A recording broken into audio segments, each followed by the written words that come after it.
Welcome back, Reg viewers, to Consolidation in the Cloud. Now, first of all, I have to start with a bit of an apology today. We were going to have Jo from the Vere Group in the studio with us, but she's sick, so get well soon, Jo. I mean, the good thing about this is that we've only got 4 chairs here, so Tony would have had to stand for the entire hour, and it would have been difficult to get him in the camera. You'd have just had his tie and the bottom of his chin. We don't have Jo today, but the guys we've got in the studio know everything about what the sorts of decisions that she has to make. They've worked with her as well, and also they know about the sorts of decisions that you're having to make when you're talking about consolidation in the cloud. So don't worry, it'll still be fine. Don't worry about us, and don't worry about how you're going to spend your next hour, because it's going to be just as good. Now, let me tell you who's going to be in the studio with us today, anyway, who we actually do have to talk about consolidation in the cloud. First of all, at the far end of the table, for NetApp, Lawrence. James Lawrence, welcome to the studio. Hi, Tim. Now, NetApp, who are they for people who don't know NetApp? NetApp are a pure-play storage vendor, been in the market for over 20 years now. I've been with them for several of those years. I do the job of product alliance and solutions marketing within the UK, and I've also just taken on the role of looking after big data marketing throughout EMEA, which is, really exciting. Yes, because it's what big data needs is more marketers. It absolutely does. Yeah, I knew I was going to get that one. No, you set them up, I knock them down. Yeah. Lawrence, yeah. So, great. And next to Lawrence, from ANS Group is Andy Barrow. Andy, welcome. Hi, Tim. Now, I notice, Andy, from your mode of dress today that you are a man who is comfortable with the technical side of things. I'm a techie, short sleeve shirt, dirty shoes. Show us your logos. There you That's go. where we are. Terrific. I'm proud of it. Now, Andy, you were working closely with Jo, as you work with other people, in how you do this stuff, don't you? Tell us a little bit about ANS Group. Okay, excellent. So, hi guys, I'm Andy. I'm the technical director for ANS. ANS has been in the data centre business for about 15 years now, and we really are helping customers with cloud and managed services and getting better value from IT through using those new as-a-service based models. And you still do get your hands dirty with all this stuff? I try not to. They keep me away. You're there with your screwdriver and everything. Now and again. Great. That's what I want to know. Andy and Tony have been going at each other in the other room. I don't think that. I think that's rubbish. That doesn't exist, that sort of thing. So, which brings us to our final guide. And also for the second time this week, Dr. Stats, you're in the studio with us. It's Tony Locke. Hello, Tony. Hello there, Tim. Tony, I'm still familiar with screwdrivers, but they tend to come in glasses and you drink them. Or you're claiming that you have a more glamorous life than you really have. Tony, it's also been pointed out that for the second time this week, you're in the studio today with a non-patterned tie. I know. I've lost all my cartoon characters. They've run away from me. I don't know. Get some more. Do we not pay you enough for this sort of thing? That's what you're here for. Now, a couple of things to explain, and so for everyone who's a first-timer here today, how many of you are there? I hope there's still plenty. Remember, the interface up above our heads, you will be able to hit a button where you can ask a question. That's the most important thing. And actually, one of the really good things having people who do the stuff day to day here is if you ask a sensible question, you'll get a sensible answer, unlike some of those other webinars. So please do that. Don't just sit there wondering if we're going to cover it. Ask the question, and if we're not going to cover it, then I'll stop them and say, please explain this better. You can also get a copy of the slides, and you can also tell us what you thought of it afterwards, and because we prefer to do things that you want to watch on this. Now, let me explain what the whole point of today is. So, for people who are looking at private cloud as a way of consolidating the mess that you've got, and it might be a small mess, it might be a very big mess, but you've probably got a collection of stuff in your data center that doesn't easily lend itself to getting sorted out. Now, private cloud has been presented as a way of just sort of, throwing a top all in over the whole thing and making sure that it works okay. Is that about saving money, or is there a further sort of dividend that you can get out of this? That's what we're going to be discussing, what that might be and the routes to that. Is that fair enough, Andy? Have I got that right? Absolutely, yeah. I think there's a few reasons as to why a lot of organisations are looking at this kind of approach now, and a lot of organisations such as Vere have actually taken the approach and setting a good example for how IT will look for the next 5 to 10 years. So, absolutely. When they come to you, though, are they basically saying, we're spending, our cost is out of control on us, we just have to keep buying things to keep the lights on? Absolutely, and it certainly turns, and you can see it now with a lot of organisations that we deal with and a lot of organisations that we help. There's islands of technology, sporadic bits of consolidation, but no really overall arching holistic vision for the next 5 years of IT. It's not just about saving money. Obviously, the service improvements come with that, and there's obviously increased management, increased provisioning time, and really taking the first step, which was virtualisation, into this new era of IT, and actually expanding on that now and looking what the possibilities are. Yeah, Lawrence, one thing is, it's a bit of a problem for people sometimes to get the budget together for these sort of things. You have to fix on something that says, this is why we can get the money to move to this. And what do organisations look for these days? Well, I think it's predictability. You as a CIO cannot come forward and say, keep coming forward to your financial director and, I need more money for this. We're looking for predictability going forward, and I think that's one of the key things, in terms of budgeting. So that's one thing, this is a nag for you guys to remember on this one. So, having set this up, we want to be able to make a case so that the guys that are out there that are thinking, I wish I could do this, but I can't, have actually got something that practically they can go forward to their CFO and say, give me some money for this, it's going to be worth it. Yeah. It's going to be better than you thought. Better than you thought. That's what I see. Now, Tony, tell us about what the Reg audience thinks about what's about their storage and their private cloud projects. Sure. And a couple of the points have already been brought up by yourself, Andy and Lawrence. We started off by asking the audience over many years, what's really pushing you forward, and you can see the answers on the slide here. Certainly, with respect to storage, we know that there are lots of silos out there. In most companies, storage has rarely been bought for the sake of buying storage. It's usually been part of something else. We've got an application to run which needs a server, which needs some storage underneath it. That's been changing over the last few years as we get into more network storage. But still, storage for many has been something else, and so it is very siloed.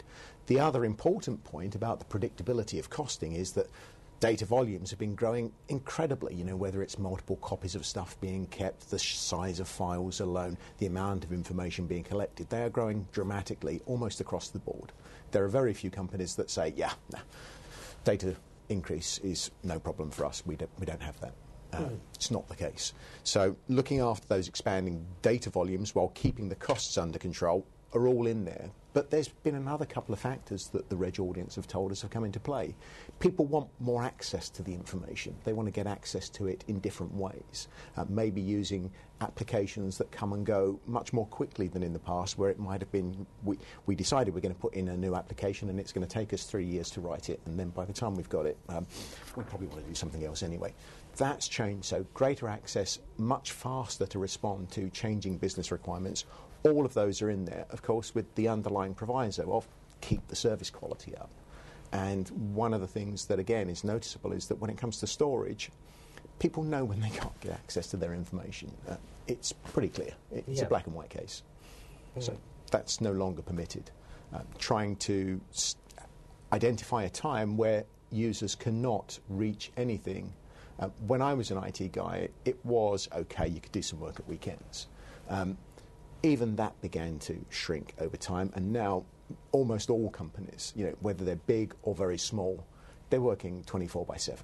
So getting time to actually take things down, stop, do something different, that's going away. This makes it a bit more complicated for you, doesn't it, Lawrence? I guess it does in a way. But we're in the business of trying to simplify it for the consumer of IT, if that's what I can describe them as, the people at the sharp end of the business. And hopefully we'll bring some of that out today, the way that we can simplify it and the way that we're changing the IT organisation, the way it interacts with the business. Yeah. Or we have that opportunity to change that dynamic, if you like. We'll discuss some of that. Yeah. So these People seem to be quite keen on private cloud, Tony. Indeed, we asked people, as you can see from the charts, how familiar are you with the whole concept of private cloud? We did go on to expand what we meant by private cloud before anybody asked us, because it had the cloud word in there, so it might mean a whole bunch of different things.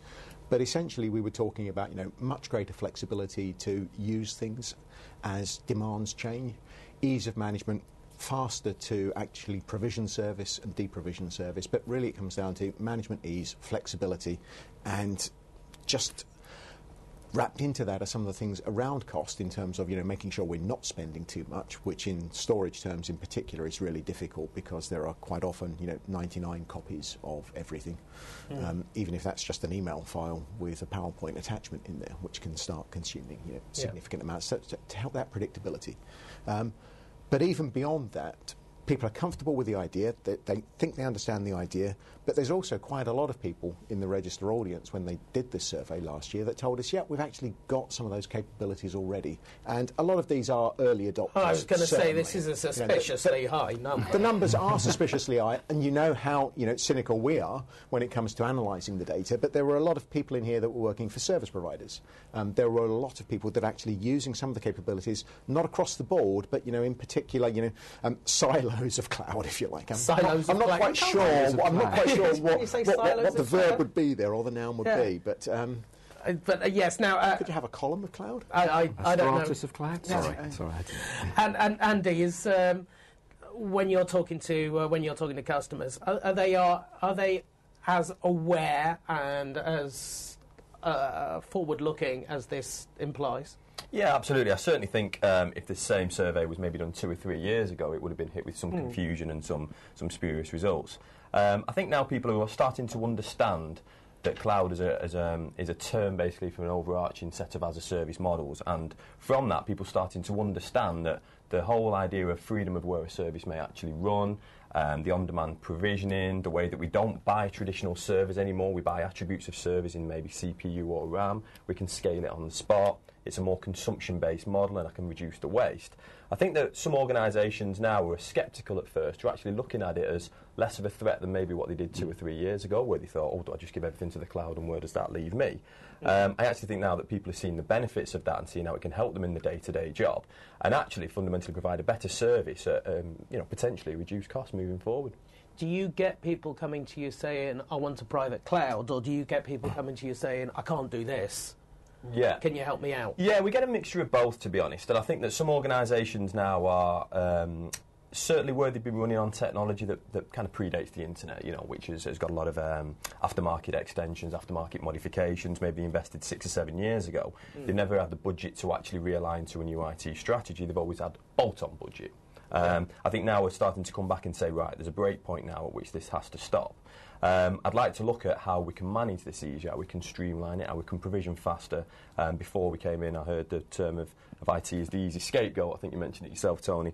And actually, IT no longer wants to be the reason in the business why something can't be deployed. And I think that's forcing people to look at other options, and there's a hell of a lot of benefits out there. So I think that the actual term of cloud and the as-a-service models now are starting to become more standardised than maybe what they were 2 years ago, which is giving us better analysis results. And that sort of that slight that problem of always forever bolting on stuff to things that really shouldn't, in an ideal world, shouldn't even be there anymore. That was where sort of Vere was, wasn't it? It was, absolutely. I mean, Vere, 18 racks of legacy hardware, spiralling support costs, islands of technology that were actually only ever meant to be tactical, not strategic, but actually ended up staying in running a critical business application. And instead of actually changing the technology, it was bolting on people to manage it and making sure that the applications had the uptime, the users were getting the feel and the application performance that they required. There is a break point where it has to stop. Yeah. And that sometimes is where the business case really helps, and it says, OK, this is the kind of budgets we've had in the past. This is how we need to realign those budgets to what we actually want to achieve in the next 2 or 3 years. Here's a technology choice that actually fits what we need moving forward, and here's the kind of service that we'd like it delivered in. And I think that Vere, again, moving forward with the case study, they've made some fantastic benefits and a fantastic business case for actually doing that change. No, we're going to see those in detail a little bit later on. On with your stuff, though, Tony. We need to find out what the reg readers thought. Well, I was going to say, coupled with some of those challenges that Vere had. Those are things that the audience has told us time after time they have as well. Yeah. Things being bought on project basis. So we put in a silo, it's there. We then maybe have to extend it because something new has happened. So you end up with lots of stuff that wasn't planned with that overall vision of life going forwards. It's just, here's a problem, solve it. Here's a problem, solve it. That leads to different challenges further down the line, particularly now where you might end up with a whole bunch of stuff that's out of warranty. It's been written off completely. Replacing it all costs a lot of money. So can we actually afford that in capital terms, or do we need to find a different way of actually financing the whole way IT works, along maybe service lines? But what we see here is that these are some of the technical benefits of cloud, which are, again, pretty good appreciation across the board. Yep.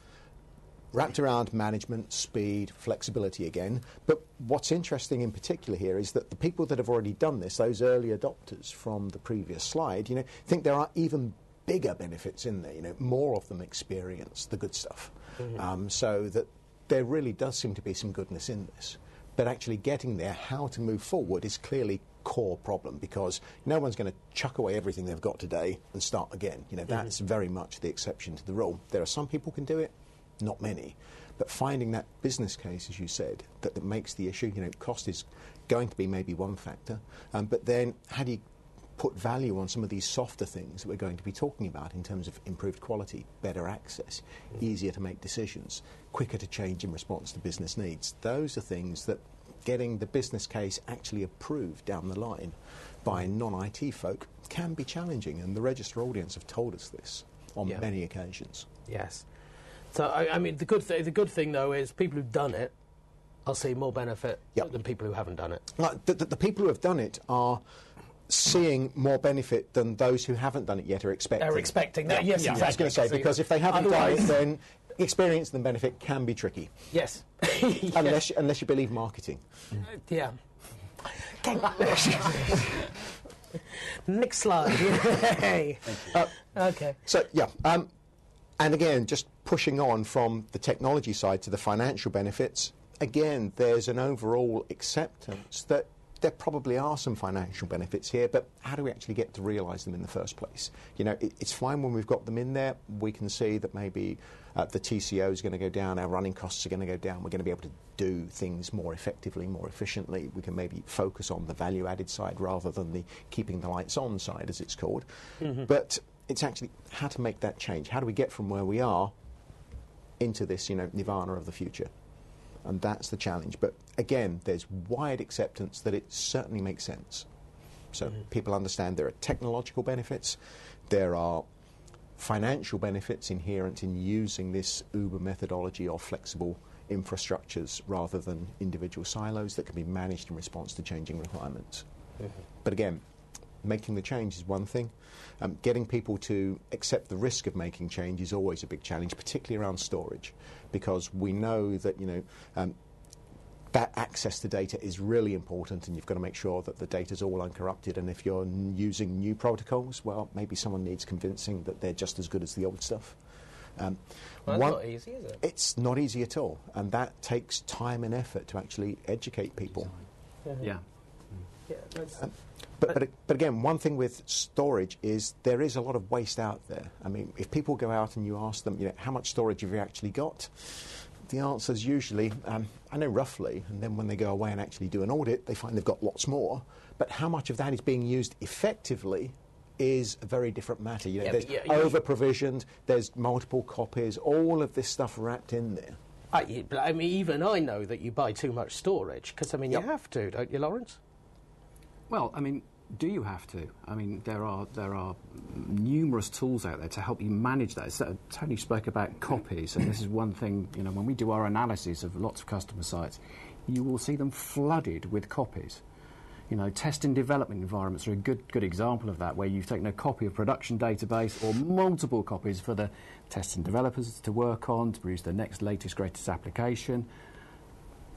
My laptop is full of copies of presentations with just one single slide change. I'm just as guilty of it. So even on the small scale or in the large scale in the enterprise, we love creating, storing copies and not cleaning them up, not managing it properly. So, tools are out there to help you manage that and remove the duplicates. When you take copies that are very efficient on the space that they consume. So okay. That is possible. We'll have a look at some of that later on and how Andy's used it. Good. In fact, it's not just me that's nagging you guys today. Actually, it's a message to Simon. He's saying, "Remember, Andy, could you go into the specific challenges when we go into it of the transition from the legacy architecture for Vere and what that involved, what they actually did." So yeah, just a reminder for you for later on. No problem. You say it here, I say it here. We're all on the same side. And okay, so your final slide, Tony, is one of your blob slides. It's one of my blob slides, yes. So got away from having all those numbers. This is basically summarising, several studies that we've carried out with the register audience, where they've told us, what would we really like to be in a position to look after going forwards to help the business. And, we all understand that data is going to increase, and it's not just going to be the unstructured data that's going to grow, it's going to be those relational databases as well. There's clearly value in there. There's an understanding that private cloud has a good role to play to help people along with these challenges. But underneath that, we're seeing a growing interest in managed services, particularly in organisations where running IT for the sake of running IT isn't the core business. There's a lot of businesses where it absolutely is, but there are some where it isn't, like Vere. And using external skills to help us look after that, particularly in stuff like storage, where in most of the IT organisations out there, mid-sized businesses and small businesses, you've got IT generalists rather than storage specialists. Yeah. And, many things in storage are still a relatively obscure art. And so getting actually access to the skills to keep that stuff running, over long periods of time is tricky. And so there's a growing acceptance that managed services will have a role to play to help us with some of this stuff that, either we don't have the time to do or we just rather someone else did it so that we can look at doing other things. And underneath that, there's a couple of the concepts that, again, have cropped up in terms of, we're more interested now in delivering service rather than running infrastructure for the sake of running infrastructure. We know that that's, beneficial for us as the IT pros, also beneficial to the business. But interestingly, again, to come back to something else, some of these softer benefits, it's also reporting back on what we're doing to the business in ways that the business can understand. So I've got it down as service quality reporting here, but it's also reporting on, what are the options going forward? What could we do differently? What's in it for you as the business user to us making these changes, and what's the cost impact for you? How can we relate that back so that we can keep this balance? Because everyone knows that businesses are using IT more and more, but businesses are still reluctant to spend on anything, including IT, no matter how efficient it is compared to everything else maybe in the business. But getting that understanding is really important, and that's where the reporting side comes in here. Yeah. Managed services, Andy, that must be... it must be attractive to a whole group of customers that you're dealing with who, once you start to get into it, then sometimes they must feel a little bit queasy about what this transition is going to involve. Yeah, and I think that sometimes managed services has got a particular kind of name associated with it of red tape and bureaucracy, and if I want to create a new application, I've got to go through contract negotiations and I've got to buy more kit. That can take 3 to 6 months, and that's not what a business wants today, which is really where cloud comes in, because it gets you the benefit of the service being managed, but actually the flexibility of having it on the same day. Yeah. So there's kind of a contract side, if you will, to use quite an unsexy term, to a difference between a cloud and what is traditionally an outsourced or a managed service. Yeah. And what organisations want is really the freedom to do what they want on a daily basis, but actually have it managed in a term with an SLA. Yeah. At the minute, the IT department for a lot of organisations doesn't have any tangible SLA back to the organisation of when it can provision, the uptime, any KPIs that are around that kind of service. Yeah. So the term managed service actually allows us now, and the sort of modern term for it being cloud, actually allows us to be able to get what the businesses want today, to be able to provision from top to bottom what we call a service chain of an application, compute, storage, networking, and have that on a consumption-based model and have it all managed for them, where they can have it instantly and not going through 3 to 6 months maybe of procurement cycles, technical vendor bake-offs, what's the right to put it on, where should we put it, and getting into these speeds and feeds discussions that actually the business doesn't really care about. What they're really bothered about is the end service and the end result. So what do you do, and what do you take off their hands then? Yeah, so fundamentally, for ANS, we specialise a lot in infrastructure as a service, desktop as a service, disaster recovery as a service, and backup as a service. Those four are the key ones that we actually spend a lot of time on with customers. Backup being one that customers absolutely love to get rid of. It's a pain.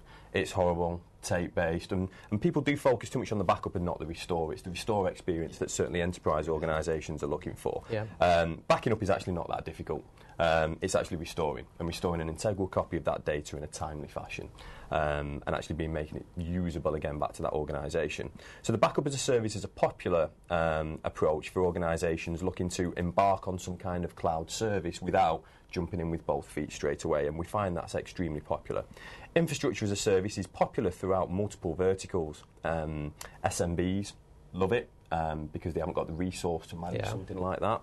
But enterprises love it certainly for large-scale applications where they would like a tangible SLA back onto that, where it's in a tier-classified data centre, maybe uptime accredited, and it's managed with strict controls, and it's looked after by a team of experts and maybe not an overly stretched IT department that's got enough on application provisioning and looking after the business. So we see that quite a lot, and that is really where the value of ANS has come, and certainly to the Vere. Yeah. There's only one caveat I'd put on there.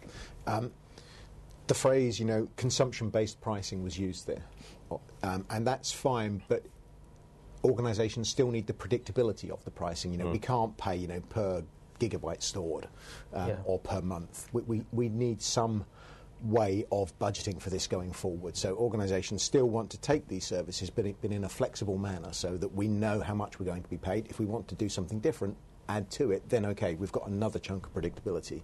But it's not like just going to the web and pulling something down and paying, per month on a highly variable base, unless you are a service provider when clearly you're getting the revenues in at the same time. That's different. But for most organisations, predictability of budget for IT is really important in the same way that predictability of budget spent in any other part of the business How do you solve that problem then?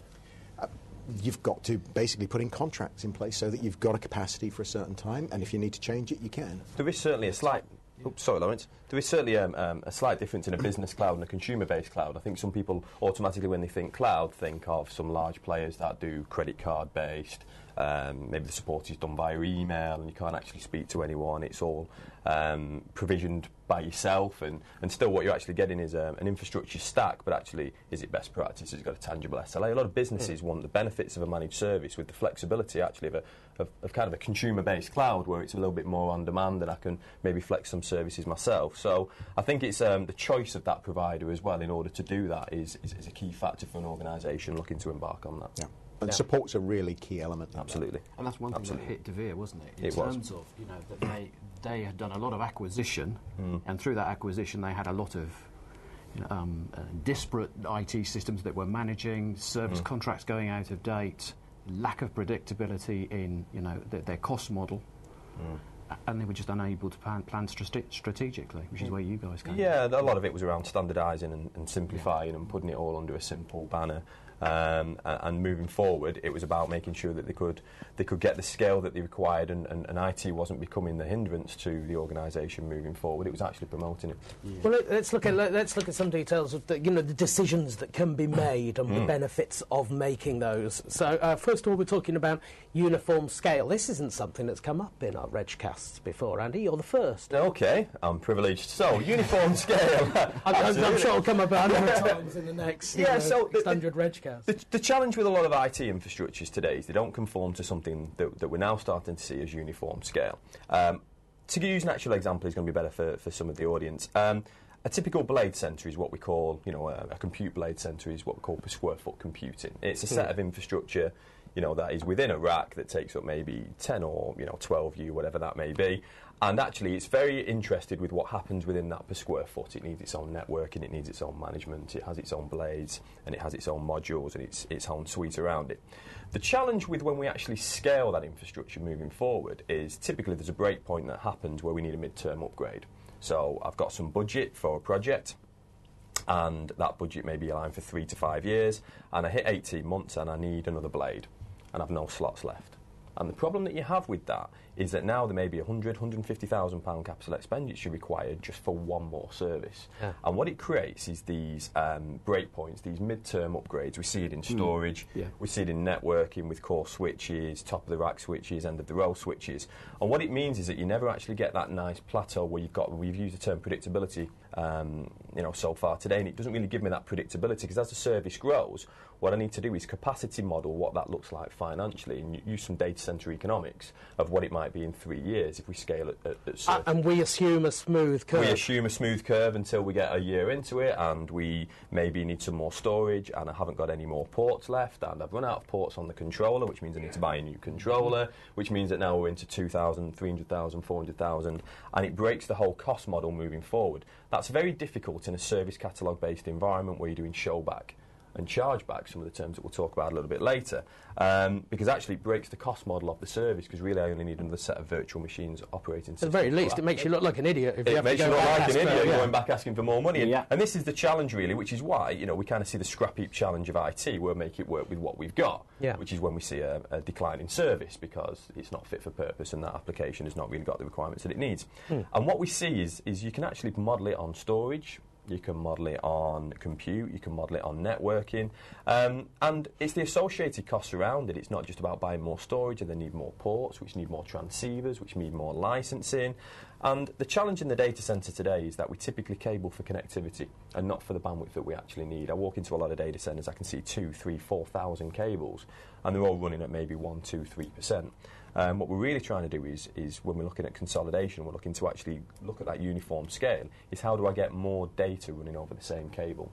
So when I actually increase the service and I put more users onto it, I deploy more applications, maybe it's desktops, I can actually get predictability over the next 3 to 5 years of what the cost model of that looks like, which means it makes showback and chargeback and service catalogue-based provisioning far easier. And it's quite possible to do this if you just think about it in a different way, Lawrence. Absolutely. Yeah. So this when you're running into this problem, this lack of predictability, problem. I mean, this must have been around for quite some time. Are people still being surprised by it? Tony, you're nodding. Yeah, it's been around forever, because the traditional way of avoiding it, or trying to avoid it, is to budget for the worst case and then double it because you only get the money up front in the project. So therefore, that's where you've got a lot of that waste capacity. And if you're really unlucky and the service does explode, then you have to go back anyway. And organisations like predictability, but they've got no idea just how a new service will go. What will happen to an existing service if there are mergers, or if the way the business actually handles different processes change. Anything can affect the way the IT resources are consumed. But that predictability isn't there. And we've got this tradition, this history now of, that's the way we finance IT. And it never really worked in the first place, but people haven't come up with something better. And that's a big challenge going forwards, as you've heard me say, on more than one occasion. So to be specific, Andy, what are we doing to avoid this? So this is round now where the term's been used a couple of times recently, but where scale out is becoming the new scale up. And the challenge that we've got with infrastructures today, and we talked about it before, is that everything's limited by a physical resource, whether that's a port, whether that's maybe some kind of CPU resource, or some kind of memory, some kind of disk capacity of how many disks I can get into that square foot. The idea now is to give is when you start to look at cloud and cloud-based technologies, actually manage to do multiple scale out without needing X amount of infrastructure at a certain break point. Looking at, we'll talk about it a little bit later, but looking about the FlexPod architecture with the unified compute is a great example whereby you can scale to 360 blades off a single array. NetApp now, you've got clustered ONTAP, which allows us to take, instead of having to mid-term upgrade the controller, we can actually scale the controllers out and use lower capacity controllers, which are a lot more friendly and more palatable on the budget than actually saying, I'm sorry, you've got to upgrade to the next big one, and that's a 7-figure sum. And you're going to have to go and find it, and you're running out of storage, which means your performance is declining, your service is declining, but I'm quite happy to take your money at the end of it. And I think that the consumer, if you will, now in the organisation is really becoming wise to that and starting to force the industry of different ways of solving this problem. And I think we see that quite a lot now with FlexPod, which is why it's so popular. Just a quick question that's popped in that we need to deal with right away now. Are we just talking about problems that can be resolved for big type customers? No, not at all. Absolutely not. I mean, this problem is I suppose the larger enterprises can get hit harder with it at scale, but certainly the lower organisations find it difficult to get any kind of capital budget once they've been assigned it. Anyway, I think at the same time, when you look at centralised services such as virtual desktop, an organisation's looking now to, maybe do a pilot to then see how virtual desktop might look for a more flexible working environment. That is quite resource intensive on data centre infrastructure, and as you add more users, we end up with those breakpoints. So even a smaller organisation absolutely can still be hit, even harder in some cases. With this kind of challenge. The things we've been talking about here apply to organisations of all scales. We use the phrase data centre, but what we really mean is data centre, computer rooms, racks, or just servers under desks. Absolutely. It applies across the board. Good. Let's look at this. We've been talking about waste. Waste has been something that's gone through the conversation so far. So we're looking at this single design, scale at multiple layers. It's another thing that's not come up before. Yeah, so there's a few ways of solving this. So you've basically got the old way, which was how independent layers scaled with midterm upgrades. So whether that be compute and you needed to buy a new blade center, that's a six-figure sum. Maybe you've run out of disk shelf capacity and you need a new controller. So we've always had that kind of scale at multiple layers, but with those choppy breakpoints. With uniform scale, what this diagram is really trying to describe is how we get the scale at multiple layers in the stack without the midterm upgrades, but without the need for a set configuration.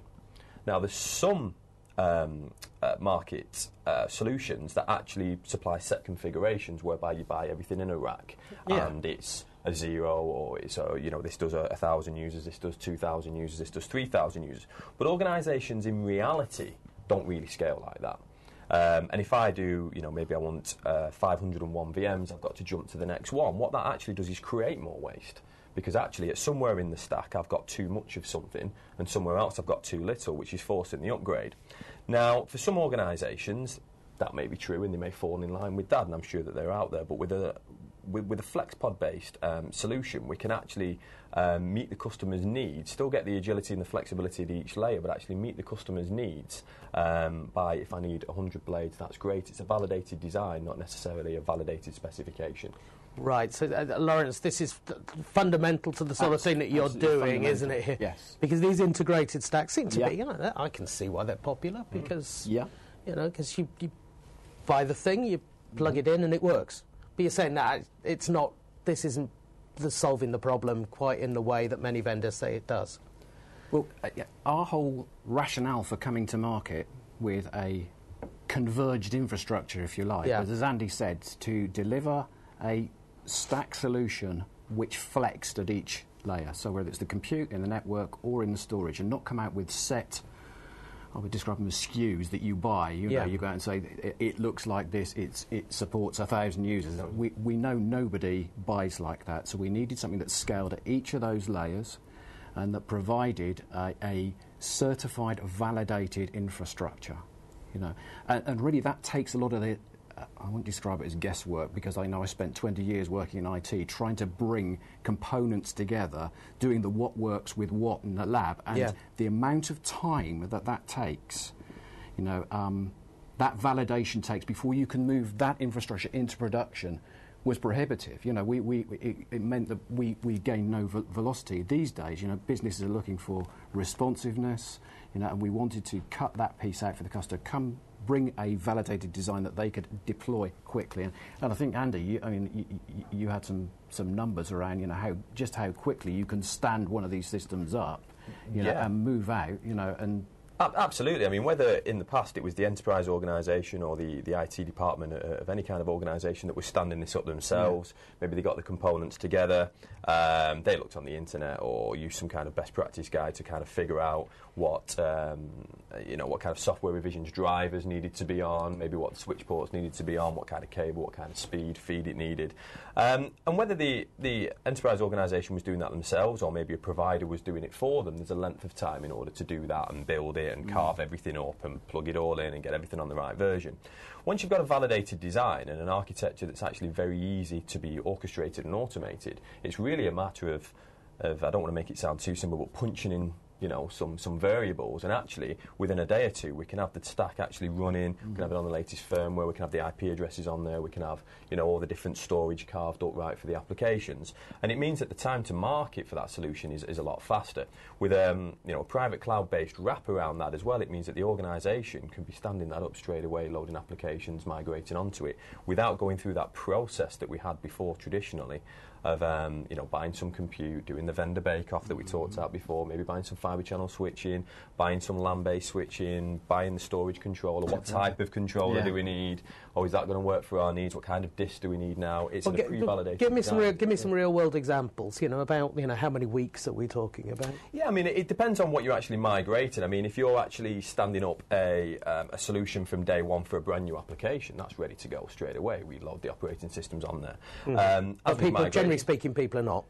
Yeah, there's some enterprise organisations launching a new application may do that, but actually a lot of organisations, certainly like Vere, they had a legacy Citrix farm, they had a legacy Active Directory estate, legacy Exchange. So we're talking about applications that hadn't been upgraded for quite some time, that at the same time of migration really needed to be upgraded, rebuilt, brought into best practice, brought into supportability. The great thing about it was the infrastructure that was done first, and it wasn't holding us up before we got onto the applications, because what the user really cares about is the application. And the reason why we deploy infrastructures in the first place is for the application.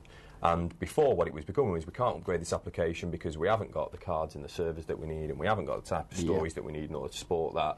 So we go back round this, procurement cycle again, and every vendor has a solution for it. And fundamentally, what we've got is different IT people are aligned to different badges because they've used it before, and it feels nice and it looks nice, and I know what I'm doing with that. But really, what we're trying to do is make the infrastructure not the hindrance to actually moving forward with these applications. So we stand the infrastructure up, and then actually, it's all about the application. It's all about the user feel. It's all about what we can do with that user and how can we get them to work more productively. Can we get them to use different devices? How can we render these applications on different devices? And the infrastructure actually just becomes something that it's validated, it's best practice, we stand it up, and away we go. Tony, is this sensible? It is. You're basically tackling two of the issues that we talked about earlier. One is manageability. I'm sorry, I've now got your piece. Manageability. The ability to actually change things quickly. Avoiding bottlenecks, or when you come across a bottleneck, just dealing with the one bottleneck rather than having to change everything to get over one small piece that might be holding up the service quality. Yeah. But it also takes out a major sort of unwritten component, and that's the risk of change and managing change, and all of the time involved with making sure that when we do something differently, it doesn't catastrophically stop everything. Yeah. And so that's a major sort of unwritten part of this. It's about ease of management, it's about change management, speed. And pushing all of those forward. So get the new infrastructure stood up, waiting over here for you. Fix what you need to fix on the applications from all the other stuff that's all sitting around it, piece by piece. Absolutely. Migrate it. Yeah, absolutely. It's about getting the focus on that application. And it's the key bit. That is fundamentally what the organisation sees, and that's where the organisation gains its competitive edge. An organisation doesn't traditionally, gain its bottom line through, buying one type of vendor over another. What we're really looking for is actually something that's really simple to stand up, simple to manage. And one of the benefits, I'm probably jumping ahead here, of the FlexPod is how easy it is to automate and orchestrate, and how easy it is to actually get it to do something for you that would have been a manual task before. And it's about that, having it sat there, ready, validated. All the hard work's been done before. It's really easy to stand up, and we can actually focus now on getting the organisation into a private cloud infrastructure and getting those applications where they need to be. Rob's saying that there's an elephant in the room here, which is the network. That often the quality of the network is often what determines the quality of the service. Potentially, absolutely, yeah. I mean, one of the big things around the network is about trying to shrink it as much as we can. And data centre networks are huge. You've got lots of connectivity. They've got lots of switch ports. I do, and ANS does a lot of business cases for organisations where we do a cost per switch port. What does it cost to put a link light on? And organisations often say to me, Andy, cables are cheap. Cables are not cheap because they need to be plugged into something at both ends. And that's fundamentally the issue. So we actually end up, from a connectivity perspective, we've got all this connectivity, and I love networking, but switches are quite an unglamorous way of spending IT budget. They don't do a lot apart from provide connectivity. Certainly at the edge, they're key, but without them, the actual budget that goes into the infrastructure switching is a lot, typically when you actually look at a business case. So really what we want to do is try and shrink that switch and get the cables that we have got to do more. And we want to cable a service, not a server. And that's what we really want to do. And we want to benefit from a concept known as I/O consolidation, which is commonly known as unified fabric, which really decreases the costs in the networking space. And that, again, you have to look at that up front. Absolutely. Or else you're going to run up against that as your constraint. Absolutely. In a lot of business cases, what we can find is some of those data center switch ports can be reused elsewhere.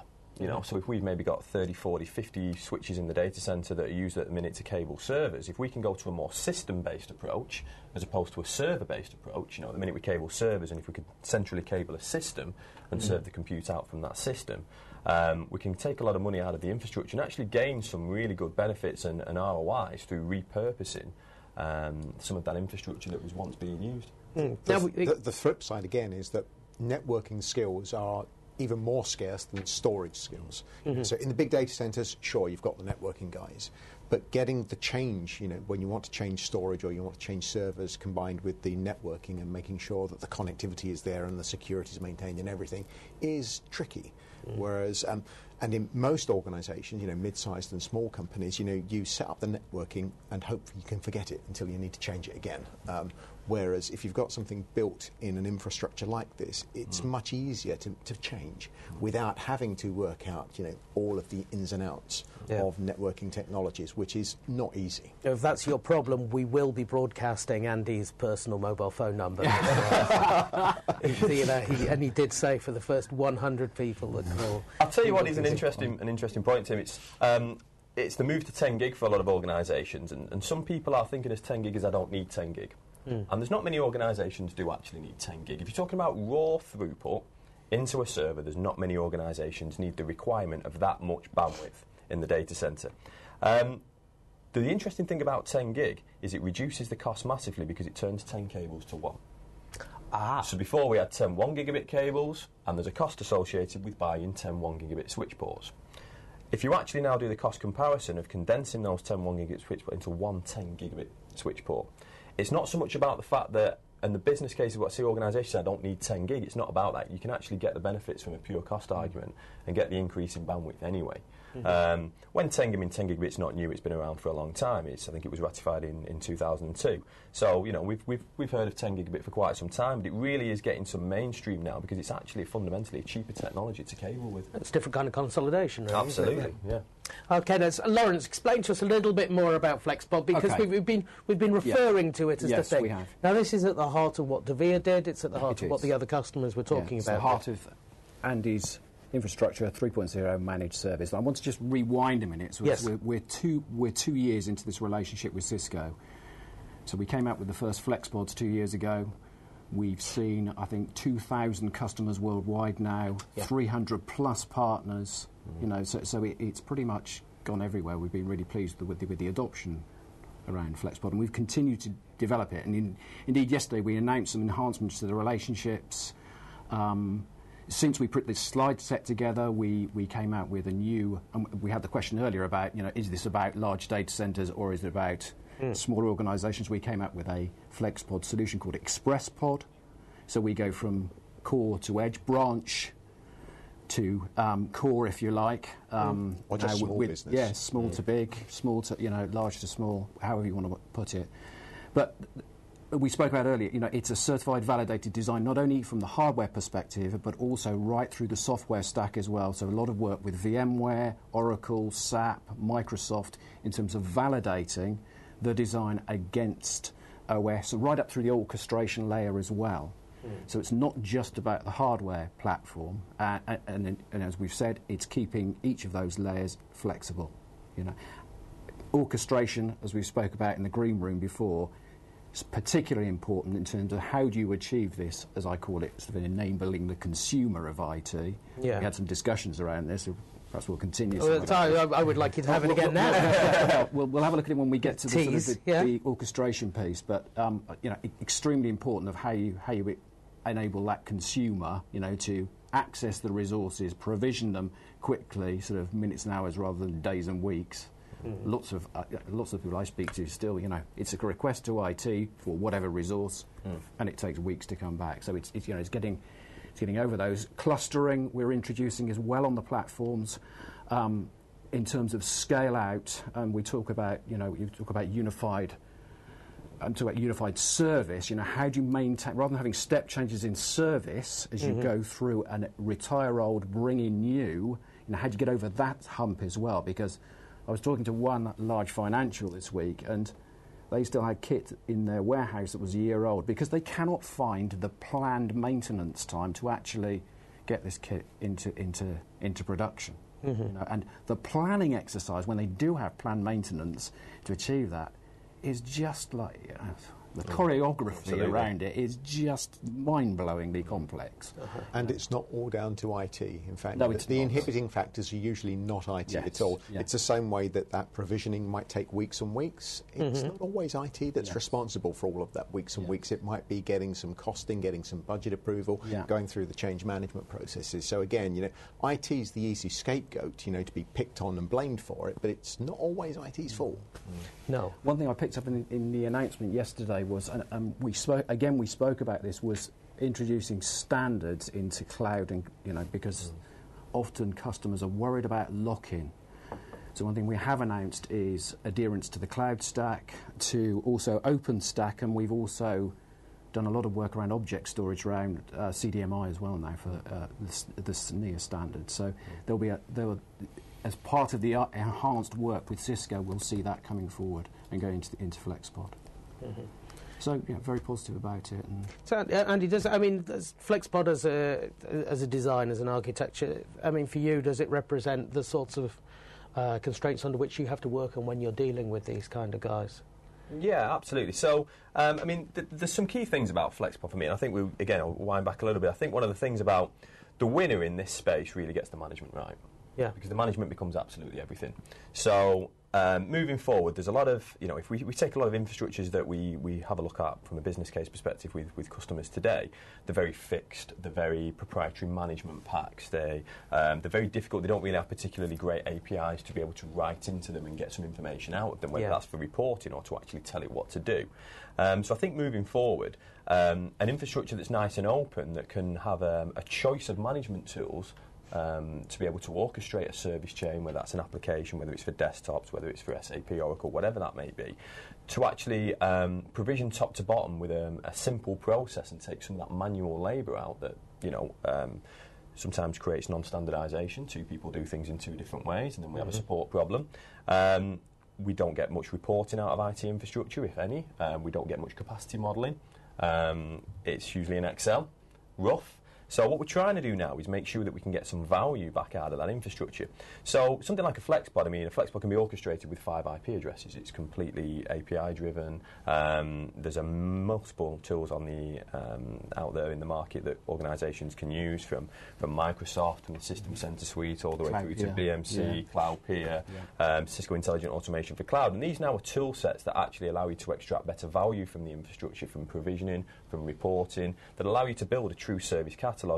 And I help a lot of organisations with the service catalogue, and it's easy to do that on FlexPod because a lot of organisations say, well, everything needs a gold level service, everything's got to be up all the time. And the problem with that kind of approach is that if everything's a gold, everything's actually a bronze. Yeah. If I'm being honest. And, the first question that I say to organisations is, everything's a gold. In the event of disaster recovery, which application do you want me to bring up first? Well, it's this one. Okay, so that's the gold. That's the gold. That's the gold. That's the gold. So let's be realistic about the silver. And what that allows you to do now is to become more service-oriented as an IT department, as a service provider, and to use that private cloud in that fashion, because then what you do is you model that service catalogue back into the infrastructure. It allows you to specify what you need. It allows you to capacity plan. It allows you to understand your disaster recovery and your business continuity requirements. So moving forward, I think one of the biggest things for me is a lot of infrastructures have got speeds and feeds, and they've got some fantastic features that we'll talk through that really do provide some great value to customers. But actually the management is one of the overarching terms as to why a FlexPod is becoming really popular. And management, you took the words right out of my mouth. I've said it many times. Management is everything. The other thing that management gives you is, even if you've defined, gold, silver, bronze services today, the fact that, something is gold today doesn't mean that it's gold tomorrow. But with good management tools, you can actually stop it being gold tomorrow and turn it into bronze. And equally take something that wasn't even there today and turn that into your new gold. So that management flexibility is really key. Absolutely. Now, when we're looking at these sort of cloud services, I see that we've also got self-service sitting down there. Hello, are we really? Yes.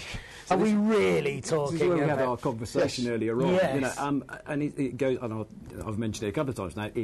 For me, it's enabling the consumer of IT, the guy that actually needs to, requisition whatever resource it is. So, interfaces that allow, and the automation that allow you to implement that, we've put into the management tool called On Command. But also backing that up, as Andy said, is the service catalogue. And that's the important bit, where that service is defined, what you provision against. So my experience of that, the building that service catalogue, making it so it's aligned to the business, ensuring that those policies are aligned to the business is the key thing. And finally, how do you measure it? How do you show back or charge back to the business all that capacity and performance? You've got to have the metrics, so that's built into the tool as well. So those 4 elements for me are actually key. And indeed, we were talking earlier, and it follows quite closely the National Institute of Standards and Technology's definition of cloud, which I always try and revisit from time to time, because they've got some excellent articles there which sort of ground you again, if you like. If you they defined cloud before everyone else hijacked it and flew off to Havana. I always try and revisit. So okay, that's what it's about. Yeah, now I understand. But this follows quite closely their model. Some of these things are a little bit ahead of the market, aren't they, Tony? They are. I mean, self-provisioning is a wonderful concept as long as you've got some constraints around it. Yeah. Because the one thing that we all know is that if you make something freely available to people, then they're surely going to eat everything. Yeah. And so therefore you need a throttle on it. And whether that's chargeback or you've got to have budget authority or something else wrapped around there, you've got to have that just to stop it being used and abused and 99 copies being kept instead of 5. Yes. Equally, doing too much testing on live data might be a tad illegal, but beyond that, you've got to have constraints about how the data can be provisioned and used, how the service can be set up, what are the security elements wrapped around it, which is why user self-provisioning is fine, but it needs to be bounded by some things and some standards and some ways of working that the company is comfortable with. Yes. I think a self-service is not necessarily a portal that actually drives you straight to the infrastructure and allows you to just say, I want some more storage. It never really works like that. I think self-service is great for things like trying to capacity plan, maybe if people are working from home, how many desktops maybe I need to provision. So, if you could, just to use an example, there's hundreds of them. I may want to, work from home this evening, so how about put a request in for a desktop and I'll need these applications. It gives me some idea of how to automate the infrastructure to provision for that time of day. So it's not necessarily getting, the user driving the infrastructure directly, which is a scary thought for a lot of organisations, and the checks and balances need to be in place. It's about taking a request into an engine, a set of cogs that can actually spit out and say, OK, this translates into needing 2 or 3 more blades this weekend, for example. And that's why it's really important that the language we use here is translated, because if you use the same language that people use with their internet consumer services, there's a risk there for business. So that's why, it's the same language, but we're meaning completely different things. And that's really important to get that stressed, because otherwise expectation management becomes a nightmare. Now, for our final interesting slide today, because we've only got a few minutes, but this is another one where I didn't really understand your arrows here, Lawrence. Tell me why they're pointing in the direction that they are. Yeah, so this really describes some of the things we were talking about earlier in terms of how we consume storage and the cost of consuming storage, and how you can use tools today to get control of that, or enable the organisation to be a lot more flexible for things like standing up new services and tearing them down. Yeah. So, we do have sort of Paul the comment that he does found IT storage in the cloud expensive. So I can believe that. In terms of how you use it efficiently and effectively. Because, again, you're absolutely right to create copies of things that you may need, but how do you do that efficiently? So data on tap is effectively virtualization in the storage layer that allows you to do things like taking very efficient copies, snapshots, or clones that are completely rewritable that you may want to, for instance, running up and down rapid cloning of VM environments. You know, it can be done in seconds at very, very little cost to the storage. I don't have to, 1,000 times copies of my gold copy of Windows or whatever it may be, one copy of it, but I can create 1,000 images of it very, very quickly, and I can stand those up and tear them down as I need to. Yeah, I think people now are certainly wanting more from storage. I think it's quite clear now that it is a massive consumer of IT budget, and 10 years ago we had this debate before, didn't we? It was around, can we buy the capacity, can you meet my capacity requirements? And a lot of the organisations that I was dealing with who were procuring storage, maybe for the first time, centralised storage, were worried about performance. We look back, we had a direct attached disk in a server that was attached by a ribbon cable. We've pulled that out over a fibre channel network, and now I'm thinking it's further away physically, performance must be on my list. And it's what I call quite a lot of the top trumps of IT. It's mine's quicker than yours, mine trumps yours, and therefore, I'm going to buy this one because it's a bit quicker. Whether that was a business requirement for it to be that quick becomes irrelevant. We like things that are fast, naturally. Yeah. We like it when performance is already sexy. It becomes a buying criteria. I think people now are expecting performance. We know with the technology today, and even going back to Moore's law and CPUs, we can pretty much, for 80% of the market, address performance requirements with storage arrays today by putting more disk, by having bigger controllers, more CPUs, more memory, and that's just a design semantic, if you will. I think what people are looking for is the value add around storage now. They're looking for the application integration, because the storage does so much. It's responsible for performance, it's responsible for data recovery, data backup, business continuity. And it is a massive consumer budget that people want it to do more. And I think the diagram here certainly states about how storage vendors such as NetApp can actually start to innovate and make efficiency a key thing that people buy on. So it's not just around mine's quick, that I expect that. That should be something that I expect. It's now what you're trying to do to shrink my data footprint so I can put these services out at a reduced cost. Because every single feature that is actually in an array that shrinks data means the service to provide it is cheaper, which means more people will embrace it, and therefore it will become more consumerised. So as long as we can bring the cost of the infrastructure down, it means that we can actually give the technology equilibrium to more people, and therefore by doing that we can have more applications, we can have more innovation in a more valued space of IT than in infrastructure. At which point we need to stop. We've run out of time. I know, you're surprised. Well, we had a lot to talk about. Once Andy gets going, you do. I won't be invited back, will I? Never mind. Well, we'll invite you back when we got 2 hours. I hope you found that useful. I thought it was very good, actually. And so thanks very much to the guys for your help today. And we're going to leave you with the links there, some more stuff, including the Vere case study and some more background information for you. Let us know what you thought of it, and we will see you again for another Regcast soon. So I've been Tim Phillips from me and the guys. Goodbye.